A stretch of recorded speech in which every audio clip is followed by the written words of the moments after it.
Welcome to Ear Biscuits, I'm Rhett. And I'm Link. This week at the Round Table of Dim Lighting, we just have to share you can't even say an it. amazing experience that we had right off the bat. And then we're gonna get into resolving some of your conflicts. Yeah, many of you have these conflicts going, these disagreements, arguments with loved ones and friends, and you can't settle them, and that's why you turn to us so we can once and for all put this to bed. The prompt was, what's the most ridiculous disagreement you've ever had with someone?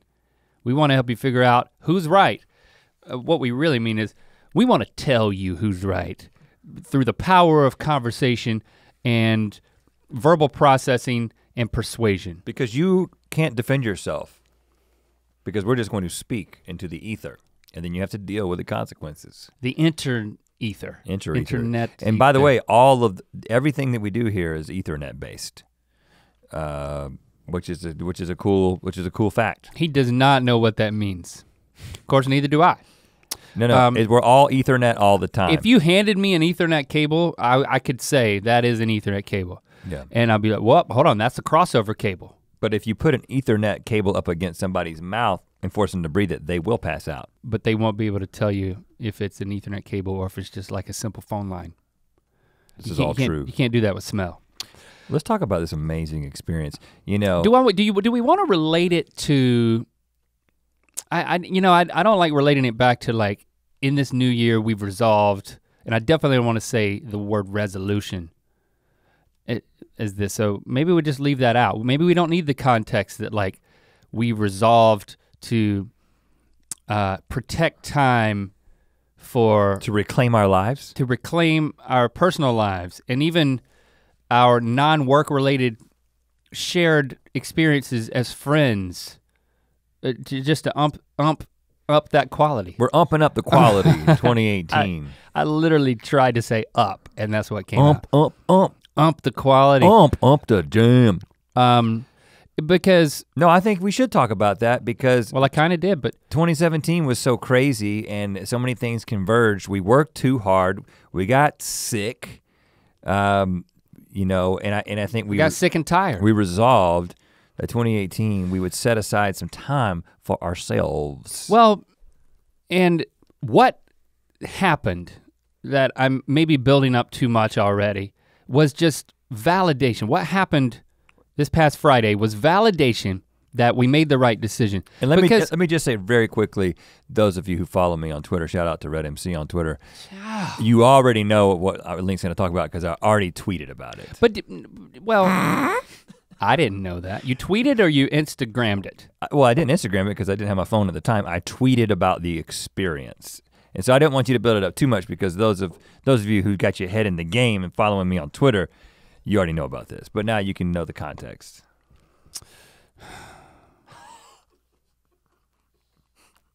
I just wish. I'm sorry, you walked right into it, Link. I had no plans to shout out my own social media again on this show, at least today. But you walked right into it. I mean, I've already talked about it on social media. I didn't give the details. I wouldn't say I walked into it. That would be like walking into a wall. I would be more like I stepped in it. You stepped right in it, man. I definitely have stepped in something. You stepped right in it. And now I can't get it off my foot. Now, the cool thing about this story is that we have two perspectives.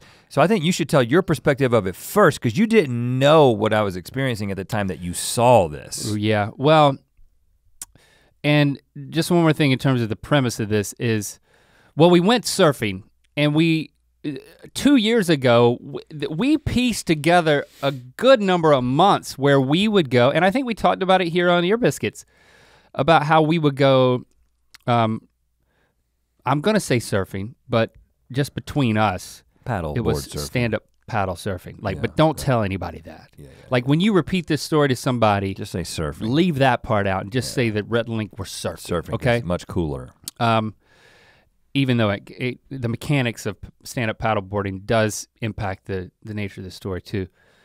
And so this was the first time we didn't have a specific time we had to be back at the office. You just had to be back home to pick up Shepard from school. Correct. It's never happened. I mean, and we left a lot later, and then we came home a lot later than we did whenever we used to piece together those surfing safaris that we would do very early in the morning. But just how it conjures creativity it's just so, you just can't quantify it.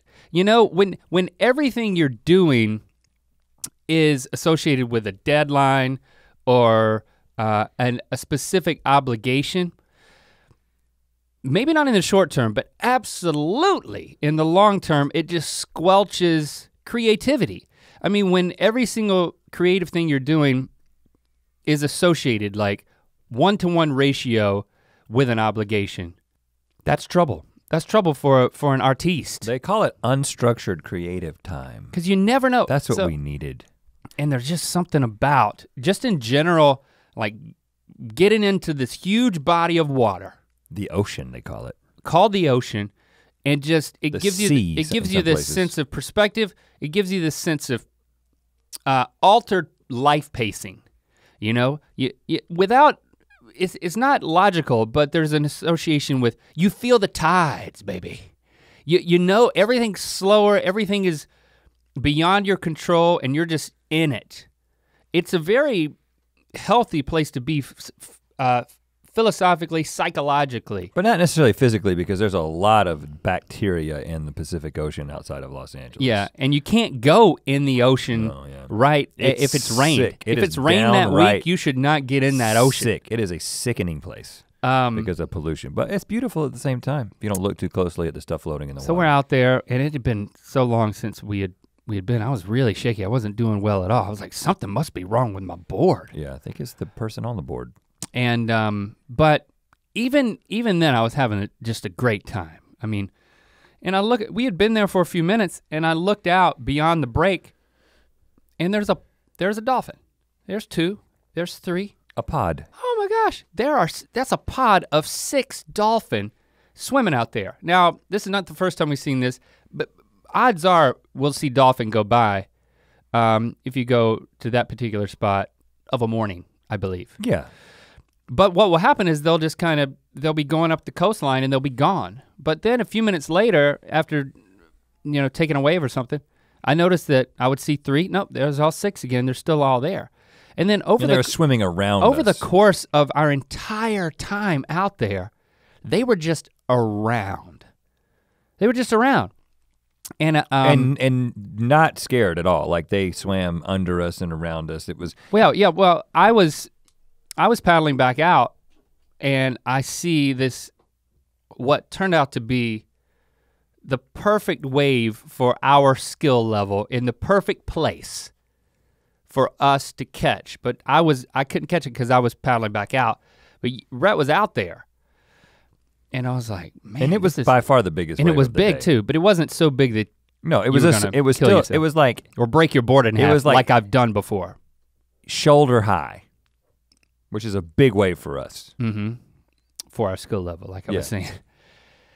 And Rhett's paddling into it. I'm like, dang. And then there was this regular surfer who was paddling out. And so he was paddling over the wave, and then you were coming. This is my perspective of the thing.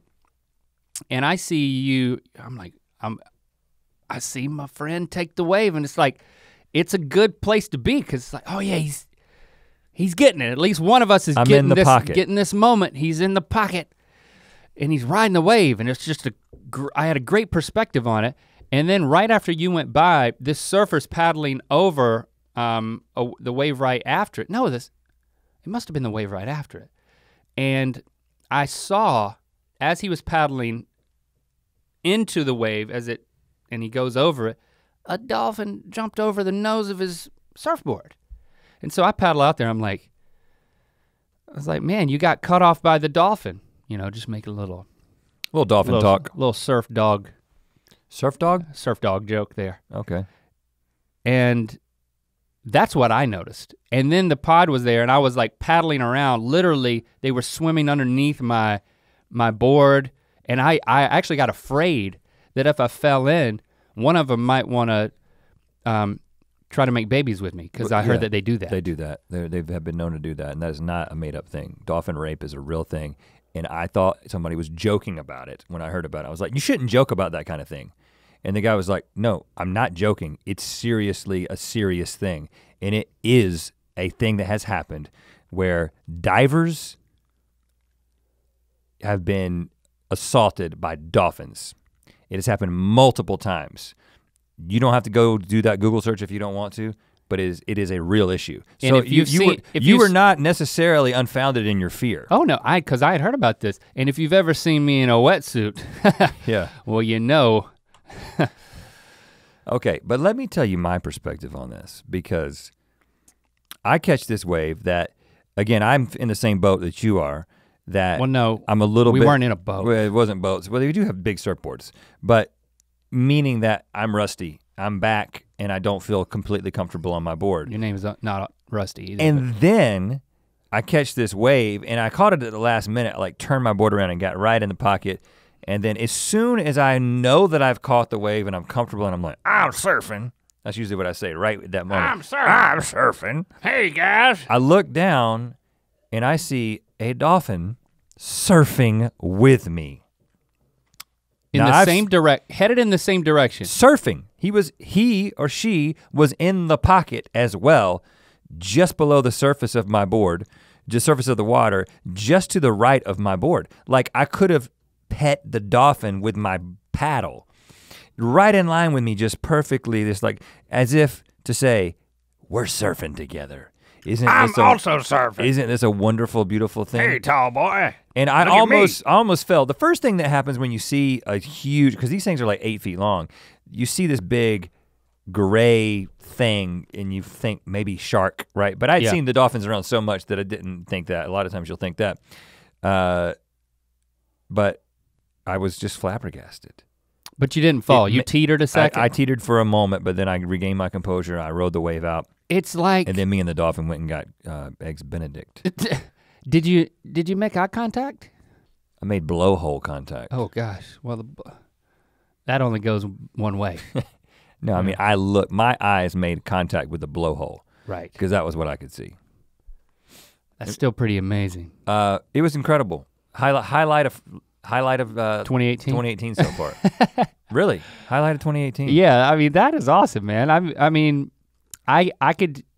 was gaining just joy from watching you ride the best wave of the day. I didn't even know there was a dolphin. Like if you would have said, I'm surfing next to a dolphin. Yeah. Then that would have made it even better for me. But you know, I wasn't jealous when you told me about it. I was just glad to have been in the same water. I just felt, you know, you just feel a connection with these creatures, man. Oh, I'm sure that you feel a connection with the ocean. You feel we could be friends. I mean, everything they say about surfing, like you're bobbing in the water and everything I've already said, I highly recommend it.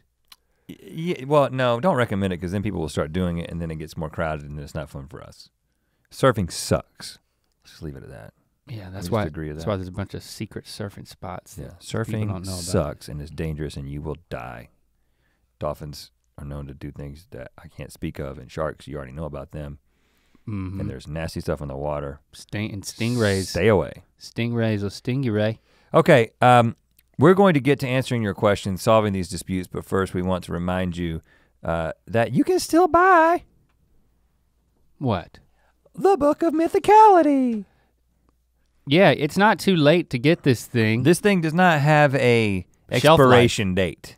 You know what I'm saying? It's still relevant, and you know, I think that if you're new to what we're doing, or for some reason you did not familiarize yourself with the Book of Mythicality when we talked about it a bunch last year, this is kind of the definitive guide to what this whole mythical world is about. The content that we have created, the friendship that we've had for years. This is the Book of Mythicality. It's a field guide. Comprehensive, man. To curiosity, creativity, and tomfoolery. I was talking to my dad on the phone yesterday.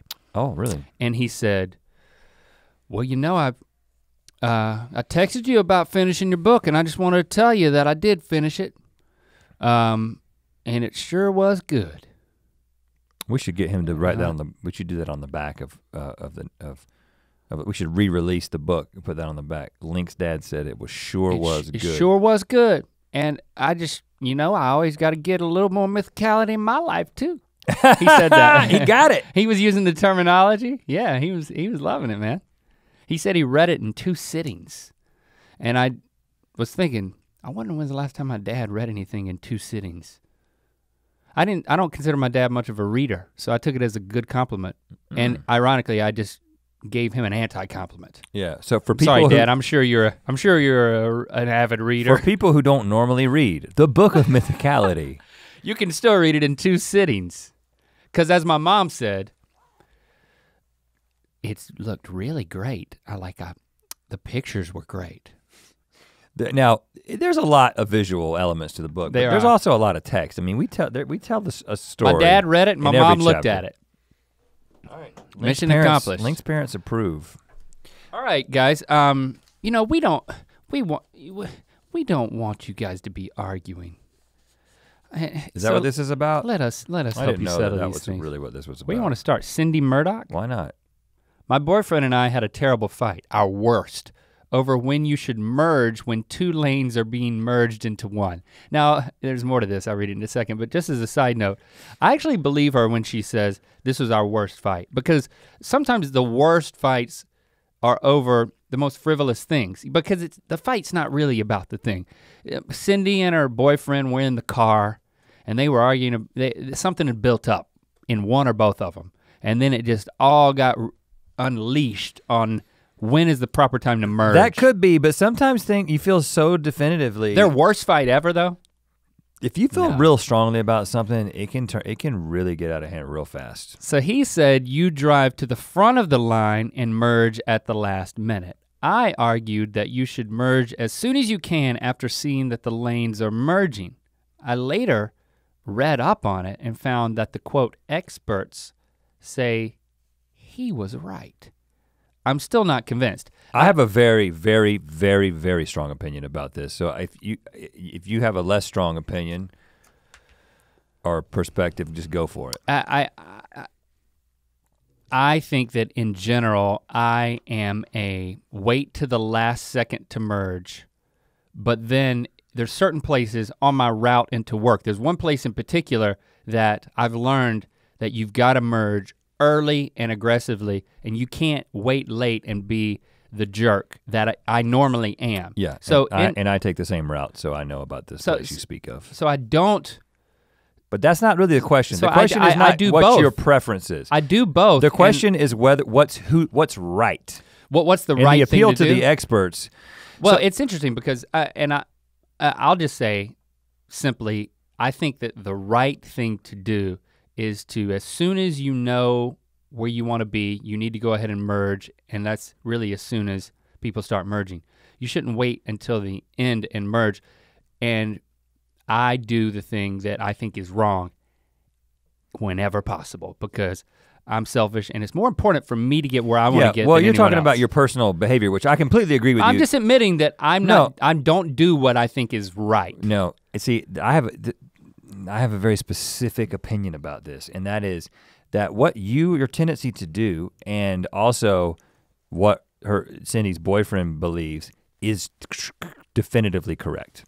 So that you're supposed to merge at the last second possible. Mathematically speaking, what would work the best would be if 2 lanes of traffic went all the way to the 1 lane, and then right at the last minute, you went every other car. Yes. That mathematically efficient, all efficiencies taken into account, that would be, if we could get into that rhythm. In fact, this is what will prove this, the day that self-driving cars are exclusive, that's everything, there are no people-propelled cars. That is how it will work. People-driven cars. They will come up to the lane and then they will go one after another because that will be what's the most efficient thing. Just like when you're exiting like a game, like a football game. You go to a football game and everybody's trying to get out of the parking lot.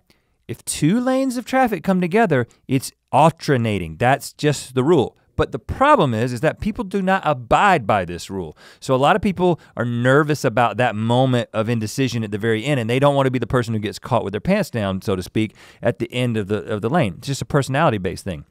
And so 75% of people just get into the one lane as soon as they know that there's a merge happening. And because that happens, and that's always gonna be the case until we all are just in self-driving cars, you seem now like, you're just an appendage when you go, you're the jerk when you go out to the end, and then people don't let you in front of them because they think that you cheated. right, and you know what? I 100% agree, we are both right. And that's why when she did the research with the experts, that's what they said. But I do need to clarify something. And it's interesting because on our commute, there's two places. There's one where there's an exit that backs up. So you've got through traffic and then you've got a lane where people are backing up to exit off. And then at another point, there's two lanes that merge into one lane. So when two lanes merge into one lane, I 100% agree. What I was talking about, where I'm kind of I'm undermining my principle here is it exit? Is when it's a one lane exit and people are starting to back up, and instead of getting in that line on the far right and in the exit line, I keep going, and then at the last second, I wait for someone who's not quick on the gas, and I just pop over in front of them. And if everyone did that, then the exit lane would serve no purpose because you're actually in a non-exit lane. A flow lane. In a free-flowing lane. So and that's a problem. That's a different thing. I don't know It's also very dangerous. The algorithm works on that. But I'm saying when it's two lanes to one, you should go to the end. But unless we get by the time we're able to get all of society to agree to do the right thing, we'll all be in self-driving cars, so it doesn't even matter. So your argument will be settled by the robots, Cindy, like many arguments will be. Oh, I thought we just settled it. Yeah, and we're the robots for now. Which one do you want to hit next? Let's do these. We got a couple here together. Okay. About the plurals of different words. Yeah. Here. So first from Claudia, swindler. My house engaged in a legendary borderline screaming match over the plural of Bigfoot. We were split down the middle of Bigfoots or Big Feet. What? Big feet is just a bunch of large individual foots. Yeah, we're in agreement on this. Bigfoot is the proper name for that creature that does not exist. Do we have to say that? Okay, it doesn't exist, guys. Get out of, just forget it. He doesn't exist. Get out of it, it doesn't exist. But that mythical creature that you are referring to is named Bigfoot, so the plural is Bigfoots. It's not Big Feet. You can't change the foot of a proper noun to feets. You're to feet. Well, feets is not actually. I disagree with you, and I disagree with Mrs. Swindler here, or whoever in her family. Well, you don't know what side she took. I'm taking a third side. This thing is a triangle because it's Bigfoot. Like there were 23 Bigfoot gathered on my lawn. Okay, I'm in agreement with you there. If you're choosing between Bigfoots and Big Feet, it's Bigfoots, but you're right. choosing between two wrong answers. Yeah, Bigfoot is the problem with their house is that they don't have all the information. Yeah. The swindler house is living in a is living in a cave. Multiple Bigfoot up there in those hills. Like you need to and by that I mean not really. There's some people who think there's multiple Bigfoot living up in them hills. Yeah. They're wrong, definitively. Next one, Francis LaRoque. This is great. What is a single Tums, the heartburn relief chewable, called? I say it is called a Tums, but my wife says it's called a Tum. Pass me a Tum. I think it should be pass me a Tums. I even tweeted at Tums and they just said it is called heartburn relief. What? Hold on. Tums, why? Tums replied and didn't even. They're not even using their branding? That just means Tums has a bad social media manager. Dang, because social media. You gotta get Tums, in you on need that. to fire your social media. You gotta get in some correspondent. Wendy's business. You know what I'm saying? You gotta lay it down. When somebody just throws you a softball like that, Tums, you got to just knock it out of the park. I'm glad that you asked. It's called heartburn relief. We prefer to not refer to our brand as the thing. We prefer to refer to our product in the most generic sense possible. And you should do the same. Matter of fact, just buy the drugstore version of our heartburn relief medication because it's just as good. Now, I think that was the full tweet. I think maybe what Tums is saying, having not seen the tweet, I think what Tums is saying is that these are Tums heartburn relief pills or capsules or chewables or whatever. This seems so ridiculous. Tums is the brand. Tums is the brand for the thing. So Tums isn't the thing that you're chewing on. Tums is the brand behind the thing that you're chewing on, which is a chewable. But no one would say, pass me some chewable heartburn relief. Pass me another chewable heartburn relief, baby. So I thought this was a ridiculous question, but now I find myself not able to answer it. Oh yeah, I think the debate is incredible. I think that Tums' response was a missed opportunity. Yeah, but I have no idea because I don't. What is Tums? What would you say? Is it a family name? Don't tell me what you think. Just tell me what you would say right now if you wanted one Tums tablet from the thing, and I'm right here next to it. I have never eaten just one. Let me just say that right now. I've never had just one Tums. That's their slogan. One Tums, but I just said one Tums. Can't just eat one. I would never in a million years have just one, but I would also never in a million years say Tum. Pass me a Tum, because I'd have to make a decision to change it to Tum, because it just is Tums. Your wife had some Tums up at when we were at Big Bear, and I needed some Tums. And what? And I said, "Do you have any Tums?" And she was like, "I've got one. Would you like it?" And she said, "I got two kinds." Yeah. And she gave me those chewable ones. So it was the plural of Tums. What is that? Tums? I've got Tums. I don't think so. I think that please pass me a Tum. I don't think anybody, I just don't think that holds water. I just don't. Tums is the brand. Tums is not. I think it's get you some Tums. It's not the plural of the thing you're eating for this heartburn relief. I don't know if that's true. I think it is. I don't know if I don't know either, but I think it Tums. Tums to Tums. They do put their name in front of all their products. Like yeah, they just brand it. Tums Chewy Bites, Tums Smoothies. Tums yeah, right. So Tums is the brand, so therefore right. it's Tums. You pass me some Tums. They put their name Tums in front of every product that they sell. Pass me a Tums, and I think you just got to say that. If you just want one, it's pass me a Tums. And unfortunately, you just got to throw the other one away. If you only wanted one and they give you the bottle or they give you more than one, you got to throw the other ones away. Or you got to you just hand them back. Yeah. It's like, I actually only wanted one. You say, pass me a Tums. Pass me the Tums. Pass me one of the Tums. Maybe you do a soft S. You barely hit it. Do you have any Tums? Because I'd like one. You know, you got to really think about it. Pass me a Tums. See how I barely hit the S? Pass me a Tums. Pass me a Tums. What? A what? That means you only want one.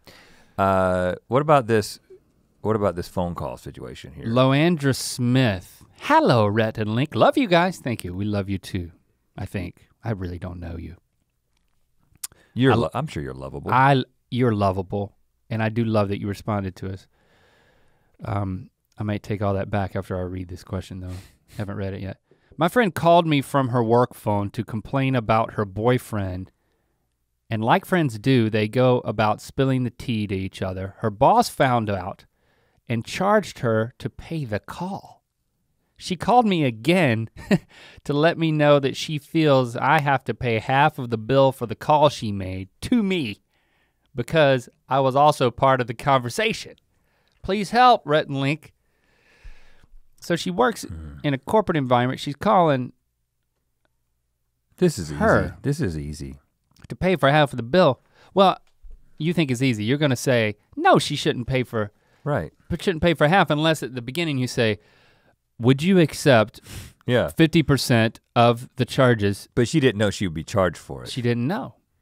The thing is that the person that she called did not initiate this and was just being a good friend. I mean, you're just being a good friend and letting somebody complain about their boyfriend to then be charged for your counsel. You should be charging them because it sounds like you were counseling them. It must have been an international or at least a long distance phone call to have a specific charge associated with it. Must have cost a lot of money. This feels like a ridiculous request. Well, I just think, you know, if you work in like a corporate environment, you're sitting there calling long distance and because you're already in risky territory. On your own dime, you know this would cost a lot of money. If you're trying to save money, well that should come back and clearly, bite you in the billfold. If somebody calls you while you're at work and they are complaining about something and you're trying to be there for them, and then your boss finds out that you were on the call for an extended period of time. And I don't even know what charged her to pay the call. I think this may be an ESL situation. I'm not 100% sure. I think what that may be referring to is she was charged for the time that the call took, not that she... To pay for the, no, I just think they left out the word for, so. Her boss found out and charged her to pay for the call. Yeah, but you really think it's an international call? Maybe it is, I don't know. But either way, no, you're not responsible for this. Your friend's responsible for it. But when I worked for IBM, I would print off all types of stuff. Like I'd print off booklets and reams of stuff that were personal in nature that I cannot remember what they are. But like, I don't know, some sort of like loose leaf booklet. You don't want to get into it. I've talked before about all the things I did at work. Like, what are you talking? Well, now you have to get into it.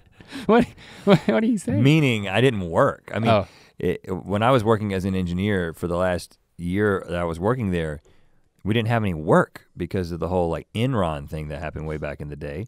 And so I just surfed the web, man. I was surfing the web. I'm surfing the web. I had work to do, but that's when I started to discover like Napster. And so I started downloading a bunch of music to your work computer? To my work computer just to listen to. And then did you not understand? Turns out that was immoral. At IBM you were doing that? Yeah, that's not crazy. A good idea.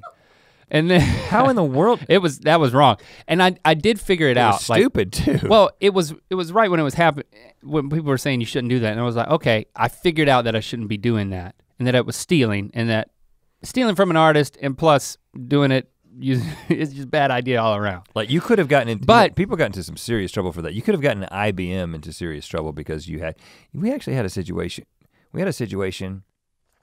like that here many years ago. That's right. I don't even remember who it was. It was somebody who no longer works for us.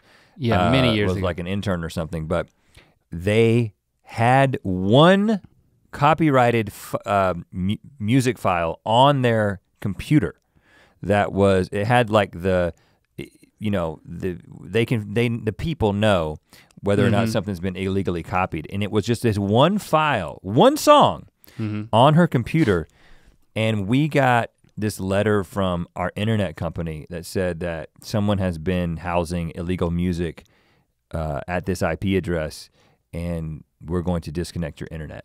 It was like a big deal, and it's just one song. But then it was resolved. But in my defense, I will say that it was 1998. Like I was still a college student, but I was working at IBM in a co-op situation. So I spent one semester working there, and it was when we were just figuring that stuff out. So I just wasn't educated in what it was. No, I was doing it at home. Right, and I was just like, oh. I treated it in the way that ultimately you would start to stream music. Like I was like, oh, I'm just gonna listen to this while I'm working. What's the harm in that? You know, we didn't really understand. I became educated the nature of it. To it, thankfully, not by getting in trouble, just by figuring it out. And then at a certain point, we started using this like crappy streaming thing you could put on your browser. LimeWire. And no, streaming. It was the first streaming radio. And I'd listen to like stuff. I'd put my computer on mute, and then I would leave, and after like an hour of it being on mute, it would unmute. Something was wrong with my computer, and it would start blasting. And my office mate didn't know how to turn it off, and he got really upset with me. Yeah, I would have been too. And we had to have a conversation about that. Courtney, Coke. How many is in a baker's dozen? 13. In Omaha, Nebraska, we have a grocery store owned by Kroger called Baker's. I tried explaining a baker's dozen is a universally known measurement for 13 instead of the standard 12. She, whoever she's arguing with, she said baker's dozen was created by the local grocery chain. All right, Courtney. Poor person. Courtney, whoever you're talking to is wrong. You're right. Baker's dozen is a universally known measurement for 13. It was not created by bakers owned by Kroger in Omaha. Actually though, and ironically, her baker's dozen, the person that we're disagreeing with, is 12. Because that does explain a lot. Baker is the proper name of the place. So I think Baker's dozen is just a dozen. At Baker's. At Baker's. If you order a Baker's dozen from Baker's, you're gonna get 12. You need to say a Baker's dozen. You need to say it twice. A Baker's dozen is 13, but a Baker's dozen is 12 at Baker's. Yeah. You could just say a Baker's dozen from Baker's. Brandon Jensen. Nope, then that will be 12. Baker's dozen from Baker's is 13. Oh. Nope, not if it's all about the capitalization right. too. Are you using a capitalization both times? Brandy Jensen. Me and my husband had an argument about whether lambs and sheep were the same animal. I said lambs were baby sheep. He said lambs were a separate species. Brandy, your husband's wrong. We don't even have to Google this one. But that's the interesting thing is that they got in this heated argument about it, and then at some point, instead of Googling it, the argument, the fire gets stoked. You know, because at a certain point in an argument, you can't Google, right? If the argument gets heated enough before you've Googled, then you've reached the point of no Google. I don't think there's a point of no Google. I really don't. But if you have like the communication climate with your friend or your partner or whatever where you like to argue, then you certainly have a point of no Google. Because I actually wonder, like you kind of have, like you and Jesse, you both come from a more, from climates where having friendly arguments or just having arguments, there's a fun quotient to it. Whereas for me, friendly debate. For me, yeah, you call it a debate and I call it conflict or an argument, and I tighten up inside and I just want it to be over. But there's people, and we have friends who. But you love to argue, which is the funny thing. I don't think I love to argue. But you love to talk about this kind of stuff, and if you have a strong opinion, you love to defend it. I love to have an opinion, and I like to be right, but I don't like to argue with people about it. You just want people to acquiesce. Yeah. Okay. I just want you to agree. Yeah. Let's skip to the chase, where you agree with me eventually. But I am curious what, like, the ready nature of Google at hand, how that has impacted the social interactions of people who like to argue. Well, I would have thought it would have made a question like this obsolete. Right. Like, why are they arguing about this? I mean, I don't need to go to Google to know that lambs are baby sheep, but Brandy's husband does, and he should just go because it's free. I'm sure he's got an internet connection. She's got one. She's on Facebook asking questions. However, I understand the desire to believe that lambs are a different species because no one likes the thought of eating a baby. And that's what you're doing when you're eating lamb. And so people are just uncomfortable with that. You know, and so it's just like, no, lamb's not a baby sheep. That would be crazy. Why would we do that? Lamb's a different species.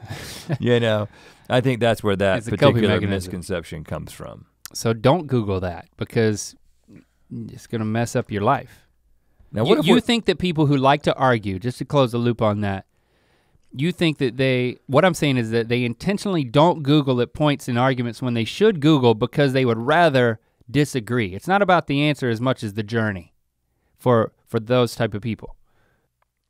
There's definitely people who are just contrarians. I know many of them. Yeah. And they just wanna just disagree for the sake of disagreeing because it's fun. As soon as in fact, they have the ability to, you know, ascertain the room's sort of mood or the room's position, and they like to adopt the other side. Yeah, and that's just a personality thing. And you need people like that in your life, really, because. But not when it comes to cold, hard lamb facts. Right. Right. That's when it gets a bit annoying, when it's just like, well, you're playing devil's advocate, but are you the devil? You know, it's like, I start to feel that way. It's like, but you be the devil's advocate, but don't be the devil. Only the devil thinks that lamb and sheep are is different a different species. I feel like we're making really good progress here. We're getting in the heart of it. Oh, here's a tough one. Daniela, I feel like I should protect the last name. This one's so juicy. Okay, just keep it Daniela in the first letter of the Daniela last name. Heckmans. Did I just say it? I think I did. Yeah, that was the full name. That wasn't just a letter. Daniela H. Okay, that's better. Okay, here we go. Perfect. I'm actually right in the middle of an argument/disagreement with my best friend and my sister. I'd love to hear your opinion on this one. My ex-boyfriend and I loved to go to the sauna, and even after we split up, we still met up once a month to do exactly that. Our breakup was mutual, so there is absolutely no bad blood between the two of us. Mm-hmm. But for a couple of months now, I've started dating again. Mm-hmm. She means somebody new. And it's getting kind of serious. So here's the thing, my new boyfriend would never, ever, ever, ever go to a sauna. He is not into that kind of thing, and I really wanna go. I've stopped going there with my ex after I met my new boyfriend, but recently he, my ex, has asked me to go with him again, and I really wanna say yes. My best friend and my sister, so I guess that's best friend slash sister? No, the two friends in her life. One is her sister, one is the best friend.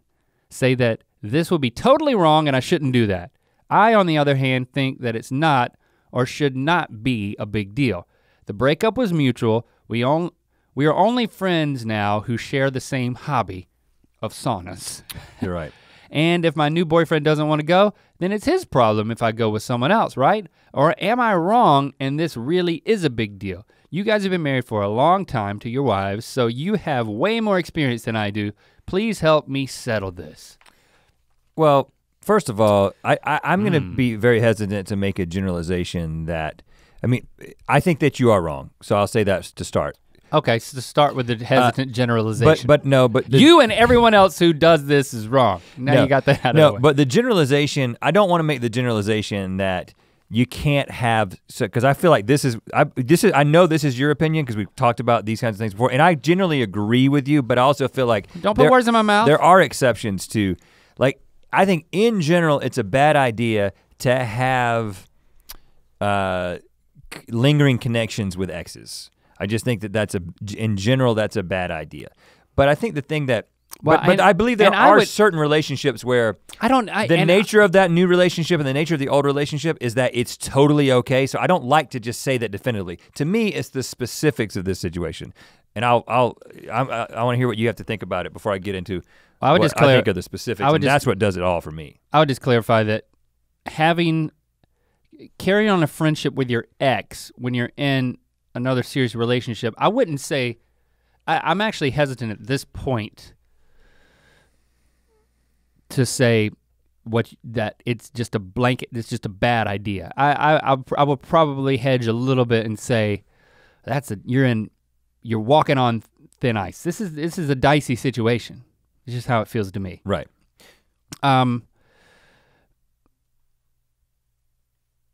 I'm thinking because, but when it's specifically about a sauna, that's the thing. That's the thing for me. Well, you're first like of all, in a towel. You also have to think about the specifics of your current partner, right? So if my current partner was like, I don't care if you go to the sauna with your ex, then the ball would be in my court, but it wouldn't be. Then I have this internal struggle or whatever. But if my partner says, I'm not comfortable with you doing that, the case closed. You just say, okay, if this relationship means something to you and they're uncomfortable with it, then you kind of have to think, all right, this new relationship takes precedent over this. But and let me ask this at this point. All right. Do you agree that when we talk about, it's not just hanging out, like I really like to get this certain type of coffee that my new partner hates, but my ex-partner, who's now my current friend, really likes this type of coffee, and then my partner can't even stand the smell of going in the place. You know, the sauna is different because it's an intimate environment, right? It's that, definitely. So it's, when you're, and maybe I'm projecting, or it seems like I would be projecting to say, if I was fresh off of a relationship and then in a new relationship within, like, I'm talking about like a year, and then you just never know when you're in an environment where there's lots of steam and you're in nothing more than like a towel and a bathing suit. But they're not, how many of these are co-ed? I don't know what sauna they're talking about. It's an environment of, it's a slippery slope of slipping back into It's literally slippery in yeah, there. it's literally slippery, and you might fall into like an embrace. But then a naked embrace. Relationally, You know where that leads. it just seems to me that when you're old flame, man, you fan the embers of an old flame and it bursts into a firework. I agree with everything you're saying, but I think that Daniela H, which stands for Heckmans, I think that there's so many things wrong with the scenario. You're getting into the sensuality of the sauna experience, which I completely agree with. I wasn't even thinking that. I'm gonna add onto that and say, the sauna experience is not something that you have to have a buddy for. If your ex-boyfriend was really good at badminton and you loved badminton and you couldn't find anybody who was worth a crap to play with and be like, I really love badminton and you can't play it by yourself, I gotta have a partner, you'd have an argument. But you're talking about something like, that's why I don't think the coffee's a good analogy, because you can also have coffee, better. You can have coffee by yourself. You can go to a sauna by yourself. You can find somebody new to go to the sauna. You don't have to have a partner to enjoy a sauna. And so not only do you not have to have a partner, second of all, it is a sensual experience in some ways. I don't know what kind of sauna this is, but it sounds like you're going together. I don't know how that works. And then the third thing is, it sounds like your new boyfriend is not gonna be cool with this, which I think that should be the ultimate thing. Is like, if your new partner is like, that makes me feel uncomfortable when you do this thing with your ex. I mean, I think that's 3 strikes, man. But to refresh my memory, did she say what her new boyfriend thinks about it? Because she did not say that. I think the thing that would make this all okay is if the new boyfriend was friends with your ex. Now, that rarely happens, right? But that would clear this whole thing up. What if they all go to the sauna together? I know the new boyfriend doesn't. What if they just get into a steamy room where they really can't see each other too well and just see what happens? Because does that sound like a good idea? No. Okay, that was a bad idea. I just said the first thing that came to my mind. I'm sorry. You know, no one should put themselves in a situation and see what happens. Yeah, Daniela, I think you gotta get the new boyfriend into the sauna, which, how does he not like, first of all, that's the thing I didn't even want to get into, but how do you not like the sauna? The sauna's wonderful. Well, it's hot in there and visibility is limited. This is a question that was actually a Twitter moment from a couple weeks ago that I have, when I saw this question, I couldn't believe that there was a debate about this, but yeah. From the Velvet Hook on Twitter, how many holes does a straw have? How many it's holes infuriating. Does a straw have? We can't agree. Well, okay, I did not know this was happening on the internet already. So I don't think there is any debate about this. I have my answer, and I gotta make sure this isn't a trap. Well, okay, I got my answer. Do you have your answer? I haven't thought about it much, but I mean, yeah. Let's say it together. Count down on 3, 2, 1, and then we say our answer. 3, 2, 1, 2. Yeah, two definitely holes. 2. There's one on each end. One, yeah, the middle of the straw. Nikki's shaking her head. Okay, here's why there's 2 holes in a straw. If I go to a field and I see 2 holes in the field, and then you're like, oh no, that's just a culvert. There's a culvert, which a culvert is just a pipe in the ground. And so it's actually just one hole in the field, because those are connected by a long cylinder. Hold up. So you're saying if I go out into a field with no holes and I say, you know what I'm gonna do today? I'm gonna dig a hole. And if you dig that hole across and it becomes a tunnel. I'm gonna dig down and then I'm gonna come up somewhere else when I'm done digging my hole. And you're gonna create another hole on the surface when you come out the other side. Well, because the hole is the entrance to another thing. Well, it's an entrance to a tunnel. I disagree. I've made one hole. I just came out at another spot. You started making a hole, then as you kept digging, your hole became a tunnel. You may have not realized it, and then by the time you got to the end, your tunnel became a hole again, second hole. The hole is the opening. The exit of my tunnel that I didn't know I was making, that orifice is another hole. But when you look at it from like a macro perspective, I just dug a hole. I dug a hole, No. but it has 2 holes on it. Yeah, no. It has 2 holes in it. You dig a hole to a certain point, but if it comes out of the surface anywhere else, it becomes another hole. Well, yeah, I dug a hole, but I made another hole as part of it. And you tell me if I'm agreeing with you or not, but that only relates to digging holes. When it comes to straws, it has 2 holes.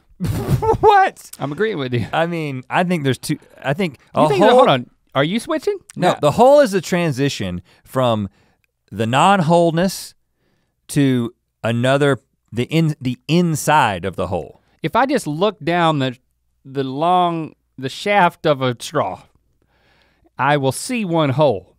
Mm-hmm.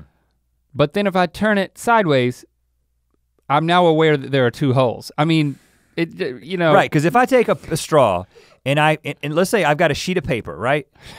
And I've got a straw and I wanna put each end of the straw through the paper, right? How many holes do I have to make in the paper for both ends of the straw to come through? How many holes do I have to make in the paper to get the straw to come through? 1. 2 holes, man. No, not if you're gonna just put a straw through a paper. If I want both ends of the straw to go through the same side of a paper. 2 holes. 2 holes. And so suddenly the straw part is not another hole? No, it's another hole connected by a straw. Do you have a succinct argument, Nikki? Because you're shaking your head. First of all, I will say that there are some people that think it has no holes. Some No people think it holes. has no holes. I read there's a scientist that somebody texted that is a proponent that it is just a flat surface that has been turned in on itself, no holes. Oh, come on. Oh, that's a good point. I agree with that now. It's a flat surface that's turned on itself to make a cylinder, but there are no holes in the material that made the straw if it were made that way. Okay, I don't disagree with that either. I think it's 1 hole because I think if you had a tube of plastic and you were telling somebody how to make a straw, you would say make a long hole in the center of it. No, if you had a tube of plastic and you were making it into a But straw, if it was you would one make hole, if you told me make a 1-holed straw, I'd put something on one end to plug it up. I think you're using Rhett's analogy of digging a hole, which I then commandeered as there's only 1 hole when you dig a hole in a yard, like if you're a gopher. Let's go. You would not believe how big a gopher is, by the way. Would you say that a straw has a tunnel? A straw, Yeah, technically. a straw has. I mean, if I was a very small person that could get inside of a tunnel, a tunnel and a straw would be indistinguishable if I was small enough, right? All right, the debate continues. why do I feel anger all of a sudden? I need to go surfing right now. I've gotta leave. Leah Ritchie says, sell-by dates versus expiration dates. My boyfriend refuses to consume eggs, milk, etc. once items reach the sell-by date, where I argue that the store has to sell it by that date so that it means that there are at least a few days allowed after the sell-by for home consumption. I think I'm right, but I've long given up and have to drink all the milk on my own. Point of clarification. Are you telling me that the date at the top of a gallon of milk says sell by? Because I just look at the date. No, and I've assumed. There's a lot of gray here because there's best by dates and there's sell by dates and then there's expiration dates. So I think an expiration date, which first of all. But is that not consistent across all milks? I don't know which one milk is. I don't know if milk has a best by. I think it's probably a best by date. And what's the plural of milks? Is it milk? Is that consistent across all milks? I think milk. Milk products. You don't know. So a couple of things. First of all, I didn't watch this, but Locke told me about this. My son told me about an Adam Ruins Everything where he basically ruins expiration dates.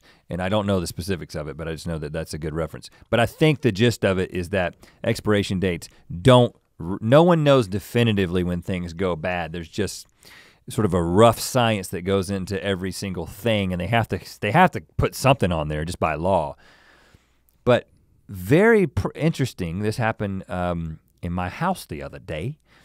My wife had some chicken that she bought from the store, and it was still in its vacuum pack, packed up nice. but it was raw. You know, she bought raw chicken from the refrigerated section, put it in the car, brought it home. It was in the car for less than an hour, 10 minutes, whatever. She puts it in the refrigerator.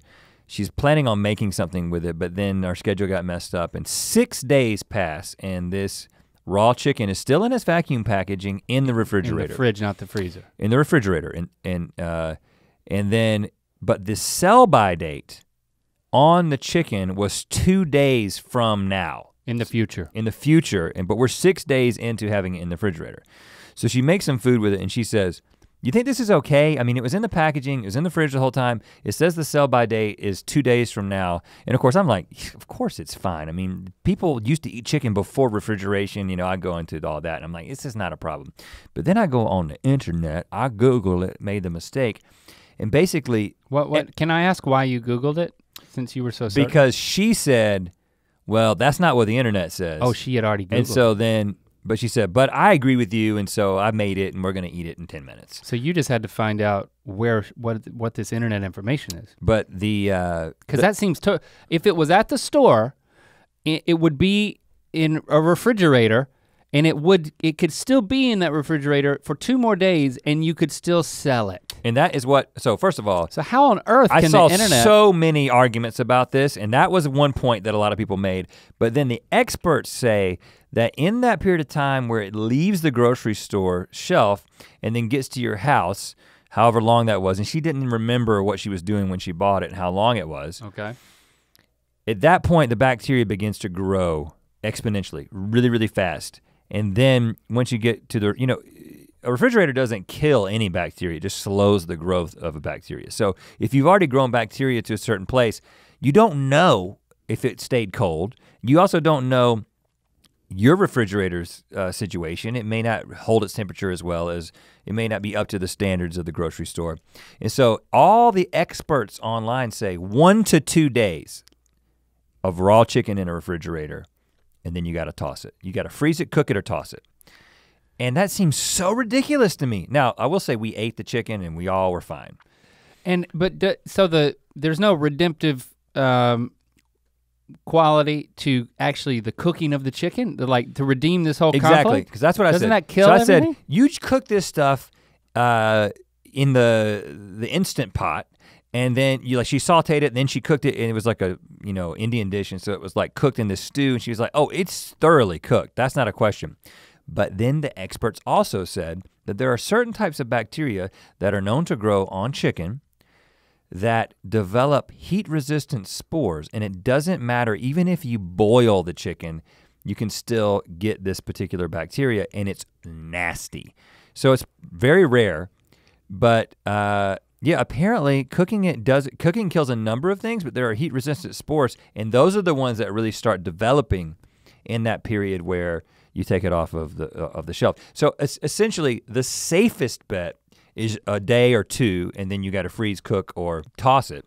I bet you could buy like a light to run the chicken under that would kill that spore. Well, and then a lot of people were like, oh, if it passes the smell test, but then the experts were like, no, you cannot necessarily detect the bacteria that would be bad for you. Like, so when you say experts, are you you're talking about a commenter who's like, I think it might be the smart ass? The USDA, there's some recommendation about it.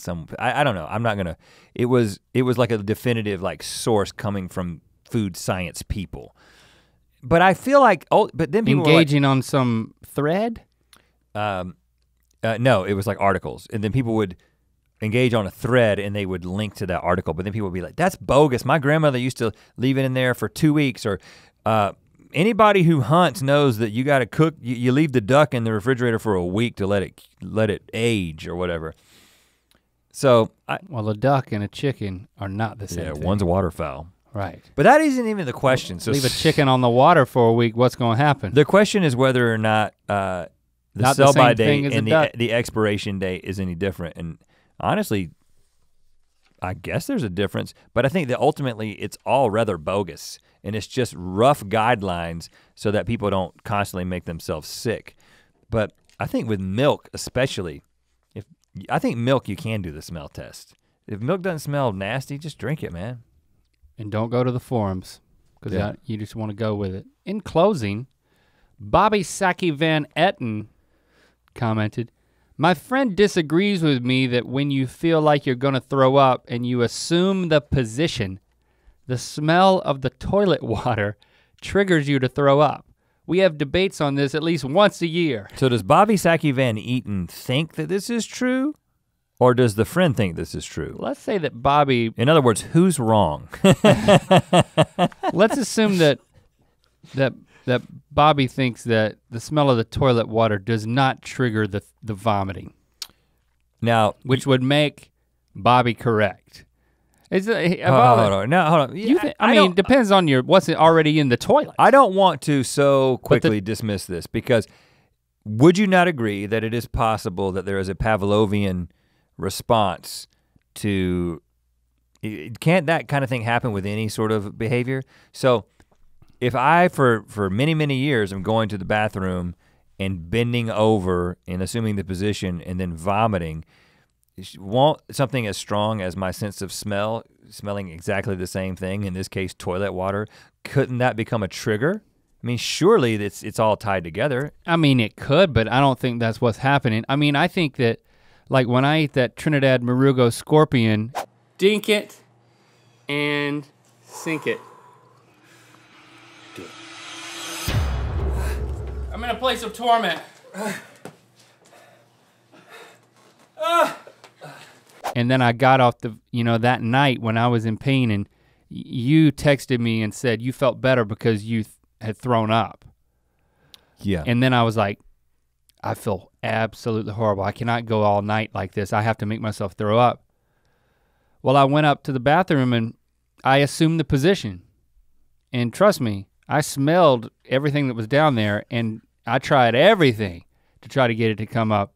Yeah, you were trying. My body did not want to let it up because it knew that like it would be really painful coming back on the return trip. And it was. Coming out.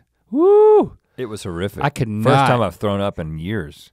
Assuming the position and being over a toilet and like feeling grossed out by a toilet certainly aids in your ability to upchuck. Well, seeing some. But it's not the smell of the water specifically, unless I think it's if you're grossed out by putting your head down there where your butt normally is. I mean, that's gross, man. Let's just put it this way. And you could smelling toilet water. Use that to your advantage. Smelling toilet water can't help you not throw up. That's true. So in one sense, while I think the thing that ultimately causes you to vomit, I'm guessing, is whatever's causing you to vomit. You know, the thing that's going on in your body, and your body's telling you to vomit it. However, there are definitely external factors that contribute to people vomiting, namely seeing someone else vomit, smelling vomit. Or just putting your head where your butt normally goes. And I think there's probably an adaptive advantage. I don't know, this is complete conjecture, but I would think that the reason that you throw up when you see somebody else throw up is because at some point in the past there was an adaptive advantage to going ahead and getting rid of whatever you ate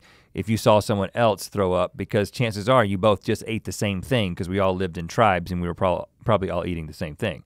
Yeah. So if it ain't working for her, I'm gonna get rid of it too, just I'm in gonna go ahead case. and preemptively. But so there's definitely external factors contribute to your tendency to throw up, and maybe if you've assumed this position and you've got an especially specific, I couldn't even tell you what my toilet water smells like, or I almost said tastes like. Barbara can tell you what it tastes like, but is it so specific that it can cause a Pavlovian response where you end up vomiting just at the smell of it? I think it's possible. I think it's possible, but unlikely. You know what, but you've serendipitously disproven your statement with a little slip of the tongue. You said Barbara could tell you what it tastes like. Who has the most refined sense of smell in your house? Barbara. And who, in their right mind, if they had the most refined sense of smell, would get water from the toilet if it stunk? I think that, well, this is a horrible analogy because refined is not the term I would actually use, because she also licks her own butt, and she'd lick my butt if I let her, I'm sure. I mean, she's a dog. That's twisted, man. That is twisted. So ultimately what I'm saying is you're telling me you're one decision away from your dog licking your butt, man. No. I'm just trying to prove a point. Twisted. I'm just trying to prove a point, man. No, you're She doesn't have a refined sense, she has a developed sense of smell. If it stunk, she wouldn't drink it. Your dogs eat their own vomit. It doesn't stink to them. Okay, whatever. Right. Yeah, the jury's still out on that last one. I'm sorry we didn't come to a definitive It was a thought exercise, but I'm sorry that we had to pair it with a mental image. Yeah, I'm sorry that's the thing you're gonna take with you this week. You know what?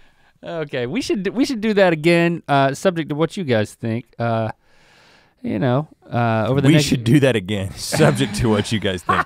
That's such a hashtag Ear Biscuits. Let us know what you thought about this conversation. Let us know if you want that to happen again, and we'll get to more questions. Solve more disputes, and hopefully we didn't rile things up in any relationships. Hopefully we settled it.